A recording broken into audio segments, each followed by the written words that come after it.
Hi hello my dear all friends, எப்படி இருக்கீங்க? எல்லோரும் நல்லா இருப்பீங்கன்னு நினைக்கிறேன். நல்லா இருக்கணும். அப்புறம் என்ன பண்ணலாம்? நம்ம டெய்லி ரொட்டீன் ஒர்க்கு தான். வேறு என்ன பண்ண போகிறோம்? நம்ம என்ன இட்லி மாவு வாங்கிட்டு வந்து இட்லியை ஊற்றி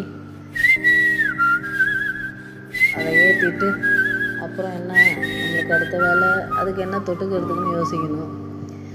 எடுத்தோம் தக்காளி வெங்காயம் எடுத்து கட் பண்ணி கடகடன்னு கட் பண்ணிவிட்டு பொறுமையாக எண்ணெய் ஊற்றி அதுக்கு உண்டான கடுகு உளுந்து கருவேப்பிலை எல்லாத்தையும் போட்டு வெங்காயத்தை போட்டு நல்லா வதக்கிட்டு கடைசியாக தக்காளி போட்டு வதக்கிட்டு அப்புறம் என்ன பண்ணணும், கொஞ்சம் உப்பு போட்டால் சீக்கிரம் தக்காளி வேணும்.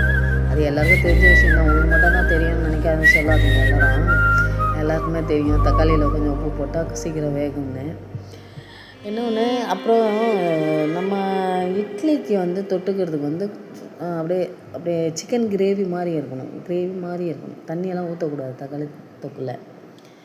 அப்படியே போட்டு என்ன பண்ணோம், நல்லா போட்டு தக்காளி வெங்காயம் போட்டு நல்லா தொக்கு பண்ணிவிட்டு ஃபைனலாக என்ன பண்ணோம், மிளகாத்தூள் போட்டு வதக்கிட்டு மூடி வச்சாச்சு. அவ்வளோதான், நைட்டு டின்னர் அது முடிச்சாச்சு. தேங்க்யூ, பாய், டாட்டா.